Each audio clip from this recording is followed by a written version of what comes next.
Hello बेटा, क्या हाल है आप सबके। तो भाई बेटा पिछले वाला जो वीडियो था बेटा थोड़ा सा लेंथी हो गया था वो, है ना। अब देखो भाई मेरे पास थोड़ा सा भी थोड़ा है नहीं बेटा उतना, है ना। 80 में मेरा आइडिया का, है ना। और आइडिया भाई साहब मतलब क्या बोले आप, है ना। जब तक इनको ट्विटर पे कुछ लिखना दो, है ना, तब जाके शाम को इनकी कॉल आती है, हाँ जी आपको कुछ परेशानी है, ये हाल है इनके, है ना। तो बेटा वीडियो लंबी हो जाती है और अभी थोड़ा सा सिस्टम वैसे ही है मेरा ना, तो लंबी हो जाती है तो मैं पूरा कर नहीं पाता उसे, वरना पढ़ाने के लिए तो मैं 2-2, 3-3 घंटे आराम से, कोई दिक्कत नहीं है ना। अच्छा फिर बहुत हो गई बातें शुरू करते हैं, वीडियो फिर से लंबा हो जाएगा। देखो भैया पिछले बार जो हमने रिलेशन छोड़ा था वो छोड़ा था बेटा हमने मेरे ख्याल से हमने ट्रांजिटिव पढ़ लिया था, यहाँ पे मुझे याद है ना। तो ट्रांजिटिव के आगे की कहानी वैसे मैंने पिछली बार तुम्हें याद होगा मैंने पूरा लिखा हुआ था यहाँ पे कौन कौन से रिलेशन है। तो ट्रांजिटिव के बाद देखो बेटा, ट्रांजिटिव के बाद है हमारे पास, हालांकि ये जो रिलेशन मैं लिख रहा हूँ वो हो सकता है कोई पूछ ले, आपसे पूछ ले, आपके उसमें नहीं है। एनसीईआरटी की जो बुक है, सीबीएसई की जो बुक लगा रखी है इन्होंने, या ये जो आईसीएसई बोर्ड की है उसमें भी नहीं है बेटा, ये पढ़ लो, पढ़ने में कुछ नहीं जाता। देखो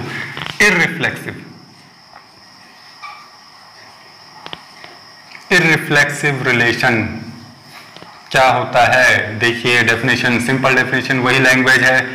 अ relation are on the set A, ये तो अब तक तुम्हें याद हो गया होगा, ये लाइन कॉमन लाइन है। A relation are on the set A is said to be irreflexive if for every a belongs to A does not belongs to R. देखो क्या कहना चाह रहा हूं मैं तुम्हें, एक लाइन में इसका पूरा का पूरा जो मतलब है ना एक लाइन में समझा देता हूं। जो रिफ्लेक्सिव है, रिफ्लेक्सिव का ठीक अपोजिट है रिफ्लेक्सिव की, और इररिफ्लेक्सिव की घनाघोर है, घनाघोर दुश्मनी, भयंकर दुश्मनी। रिफ्लेक्सिव कहता है कि अगर हमारे पास 1, 2, 3 और 4 हो तो दूसरा सेट भी क्या होगा भैया 1, 2, 3 और 4, क्योंकि बाइनरी पढ़ रहे हैं हम, दूसरा सेट बी नहीं होगा ए ही होगा। रिफ्लेक्सिव कहता है कि भैया 1, 1 आए, 2, 2 आए, 3, 3 आए, 4, 4 आए, और उसकी बला से बाकी कुछ आए चाहे ना आए। रिफ्लेक्सिव ये कहता है कि ये 4 आने चाहिए। अगर तुम्हारा सेट ये है तो 1, 1 से होना चाहिए, 2, 2 से होना चाहिए, 3, 3 से होना चाहिए, 4, 4 से होना चाहिए। इसके अलावा कोई आए चाहे ना आए, इससे रिफ्लेक्सिव को कोई लेना देना नहीं है। बात समझ आ गई। अगर 1, 4 आता है तो आए, नहीं आता ना आए, लेकिन इनमें से कोई कम हुआ, अगर मान लो ये कम हो गया, ये कम हो गया, तो रिफ्लेक्सिव नहीं है। फिर ये रिफ्लेक्सिव ये कहता है, इस बात पे जोर डालता है कि हर एलिमेंट खुद से जुड़ा हो, उसके अलावा कुछ और आए तो आए, नहीं आए तो नहीं आए। इररिफ्लेक्सिव क्या कहता है, वो कहता है कि वो सारे के सारे एलिमेंट जिनको रिफ्लेक्सिव ये कहता है कि आने चाहिए, इररिफ्लेक्सिव कहता है कि नहीं आने चाहिए, बिल्कुल नहीं आना चाहिए। देखिए भाई सपोज कर लीजिए 1, 2, 3 और 4, लगता है हमारे पास कोई और सेट नहीं है, हर बार यही एग्जांपल आ रहा है, ऐसा सोच रहे होंगे कुछ बच्चे। देखिए पहला रिफ्लेक्शन, भाई रिफ्लेक्सिव क्या कहता है, रिफ्लेक्सिव ये कहता है कि ऐसा पेयर, ऐसा एक भी पेयर नहीं होना चाहिए। यानी कि अगर 1, 2 है बिल्कुल इररिफ्लेक्सिव है, इररिफ्लेक्सिव खुश है इसमें। मान लो 1, 1 है, 1, 1 आ गया, एक भी पेयर नहीं चाहिए रिफ्लेक्सिव का। अच्छा इस वाले केस के लिए रिफ्लेक्सिव क्या होगा, 1, 1 होगा, 2, 2 होगा, 3, 3 होगा, सॉरी माय मिस्टेक कंप्लीटली, 4, 4 होगा, ये रिफ्लेक्सिव होगा इसके लिए, इस वाले केस के लिए। तो इनमें से एक भी पेयर नहीं होना चाहिए, एक भी पेयर नहीं होना चाहिए। जहां तुमने इस रिफ्लेक्सिव में से एक भी पेयर डाल दिया, एक भी ऑर्डर्ड पेयर डाल दिया, गया तुम्हारा। अब ये इसको कुछ भी बोल दो लेकिन इसको इररिफ्लेक्सिव नहीं बोल सकते। बात समझ में आ गई। मान लेते हैं, सपोज कर लेते हैं R = 1, 1, 2, 2, खैर तुम समझ गए होंगे अब तक, 3, 3, ये कर दें। क्या है ये हमें नहीं पता क्या है, लेकिन इतना हमें कंफर्म है कि इररिफ्लेक्सिव नहीं है। क्यों नहीं है इररिफ्लेक्सिव, क्योंकि इसमें रिफ्लेक्सिव के जने आ गए, है ना। रिफ्लेक्सिव का तो एक भी आइटम नहीं आना चाहिए। अरे भैया अगर ऐसा हो 1, 2 हो चलेगा, 2, 1 हो दौड़ेगा, 3, 1 हो भागेगा, 4, 1 हो नाचेगा, कुछ भी करेगा, लेकिन रिफ्लेक्सिव के पेयर बर्दाश्त नहीं करेंगे, जान दे देंगे, लेकिन रिफ्लेक्सिव के पेयर बर्दाश्त नहीं करेंगे। ये कहता है, ऐसा डायलॉग मारता है, ठीक है, ये कहता है सब कुछ आ जाए भाई साहब, सब कुछ आ जाए, लेकिन ये ना है। अच्छा, सवाल यहाँ पर ये उठता है, मजेदार जो कहानी ये उठती है वो ये उठती है कि अगर ए हो 1 2 3 4 और ए भी जाहिर सी बात है बी नहीं होगा 3 और 4, तो क्या हमारे पास पहला रिलेशन अगर मैं ऐसा बना दूं, क्या इसको इररिफ्लेक्सिव कहेंगे? जी मजेदार सवाल है। मान लो दूसरा रिलेशन है ए क्रॉस ए का, क्या इसको इररिफ्लेक्सिव कहेंगे? तीसरा मान लेते हैं R3, मान लो 4 4 है, क्या इसको इररिफ्लेक्सिव कहेंगे?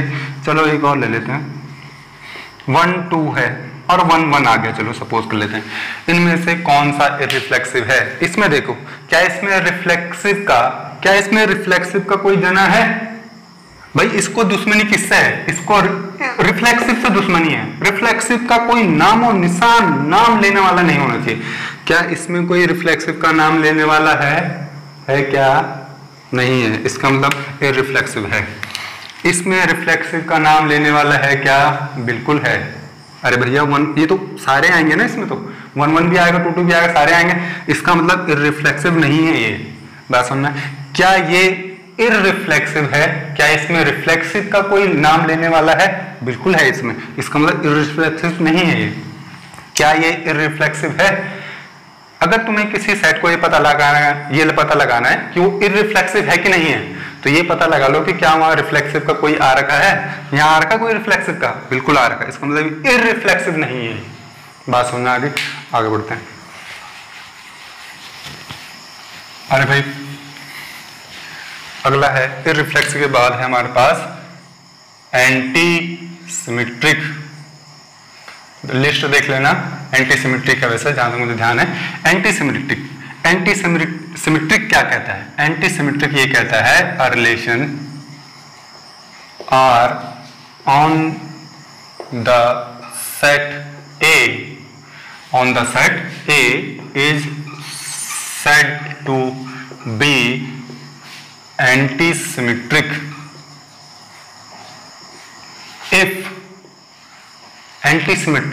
if for every AB belongs to A, if AB belongs to R, then BA does not belongs to R, and भी कहता है and if BA belongs to R, then it must be A is equal to B। समझ लो क्या कह रहा है वो, देखो वो क्या रहा है, उसकी बात समझ लो पहले। ये सबसे ज्यादा थोड़ा सा मुझे वो लगता है, थोड़ा सा घुमा फिराने वाली बात करता है, पॉलिटिशियन टाइप की बातें करता है। देखो क्या कहता है, वो कहता है a relation R on the set A is said to be anti-symmetric if ऐसे कोई ए बी, एक दो जने 1 2 या ए बी सी या कुछ ऐसे जने ए में हो, तो अगर ए बी आर में है, अगर ए बी टाइप का पेयर आर में है, तो बी ए टाइप का पेयर आर में ना हो। बिल्कुल सही बात, यानी कि जो भी पेयर है उसका उल्टा पेयर नहीं होना चाहिए। ये होगी पहली बात उसकी। अब दूसरी बात कह रहा है, वो कह रहा है कि अगर उल्टा पेयर है, अगर उल्टा पेयर आर में है, तो तब वो दोनों के दोनों बराबर होने चाहिए, यानी कि तब ए और बी बराबर होने चाहिए। यानी कि वो कह क्या रहा है, वो बेसिकली अगर हम शुद्ध हिंदी में बात करें ना, तो ये कहना चाहता है कि भैया अगर आपके पास 1 2 3 और 4 और 1 2 3 और 4, तो अगर आपके पास रिलेशन कैसा है, सपोज कर लो 1 1 है, वो कह रहे कि अगर आपके पास ऐसा कोई है, तो इसका उल्टा अगर आपके पास है, इसका उल्टा अगर आपके पास है, वो तो यहाँ पे कह रहा है कि भाई अगर ए बी है और ए बी का उल्टा भी अगर आपके पास है, तो तब ए बराबर बी होना चाहिए। यानी कि इसका उल्टा कौन होता? 1 is 1, यही तो होता। हालांकि वो उल्टा हम लिखते नहीं ना, वो अलग बात है, लेकिन अगर इसका उल्टा हम ये देखें, तो तब इस केस में ये पॉसिबल है कि इसका उल्टा ये होगा और a is equal to b होगा। a इज इक्वल टू क्या हो जाएगा? b हो जाएगा। यानी कि वो बेटा सीधा सीधा ये कह रहा है कि भैया वो कह रहा है कि जो रिफ्लेक्सिव पेयर हैं उनको ये अलाउ कर रहा है। यानी कि ये थोड़ा सा एक तरह से ना थोड़ा सा फ्लेक्सिबल टाइप का है, थोड़ा सा फ्लेक्सिबल टाइप का। ये कहता है कि भाई ठीक है 1 1, हालांकि 1 1 भी सिमेट्रिक में आता है। देखो इसका नाम एंटी सिमेट्रिक है, तो 1 1 को ये फिलहाल अलाउ करता है, ये कहता है ठीक है ये चल जाएगा भाई, ठीक है। 2 2 को भी ये अलाउ करता है, ये कहता है ठीक है चलो चलने दो। 3 3 को भी अलाउ करता है, 4 4 को भी अलाउ करता है, लेकिन ये कहता है कि हमारे पास अगर मान लो हमारे पास 1 2 है, ठीक है, तो ये कह रहे अगर ए बी आर में है तो उसका उल्टा आर में ना हो। तो अगर आपके पास 1 2 है और 2 1 आ गया अगर आपके पास, तो आप गड़बड़ हो गए, ठीक है। मतलब कुल मिला के वो ये कहता है, सीधी सीधी बातों में अगर हम सीधी सीधी लैंग्वेज में हम बात करें तो बेटा वो ये कह रहा है कि आप जो ऐसे पेयर हैं, यानी कि इनको रिफ्लेक्सिव पेयर भी कहते हैं ना, तो रिफ्लेक्सिव पेयर को वो अलाउ करता है, वो कहता है कि ठीक है आ जाए कोई दिक्कत नहीं है। एंटीसिमेट्रिक उतना टफ आदमी नहीं लग रहा, थोड़ा सा सॉफ्ट हार्ट टाइप का आदमी है, मतलब कठोर आदमी है गुस्से वाला, लेकिन थोड़ा सा मुलायम है, थोड़ा सा, है ना, समझ रहे हो। वो कह रहा है कि 1 1 चल जाएगा चलो, 2 2 को भी अलाउ कर रहा है, 3 3 को भी अलाउ कर रहा है। हालांकि तुम ध्यान से देखो 1 1 सिमेट्रिक है, 1 1 सिमेट्रिक है, 2 2 भी सिमेट्रिक है, 3 3 भी सिमेट्रिक है, और 4 4 भी हम सिमेट्रिक मानते हैं, मैंने तुम्हें बताया था सिमेट्रिक वाले में।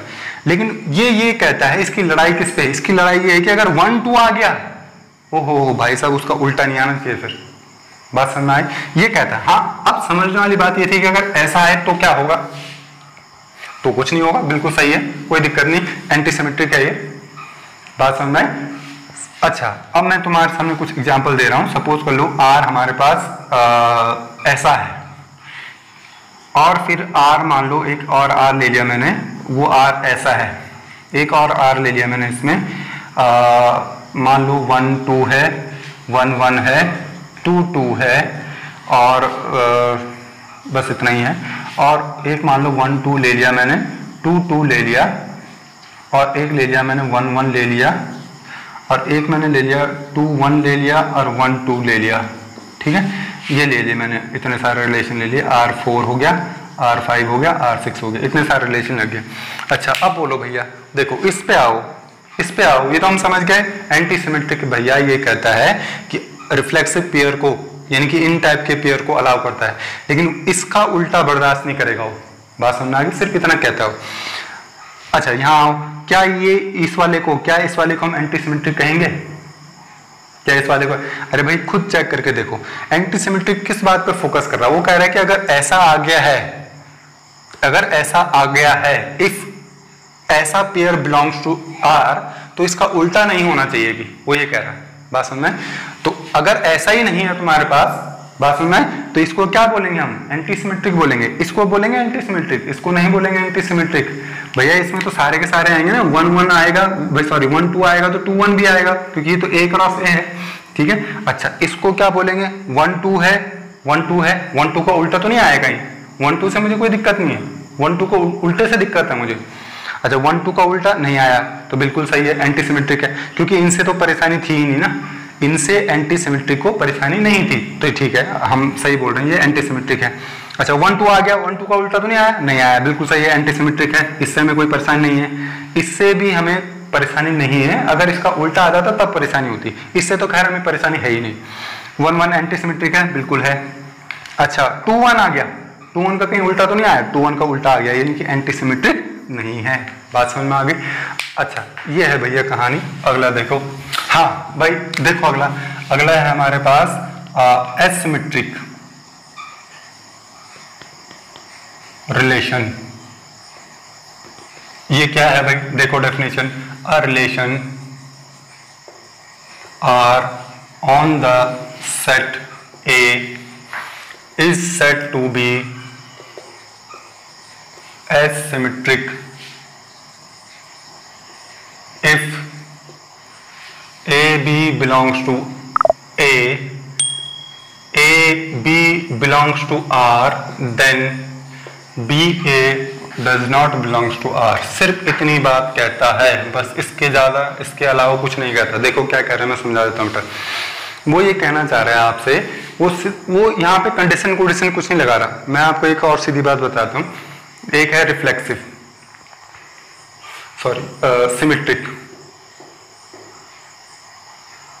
एक है सिमेट्रिक, एक है एंटी सिमेट्रिक,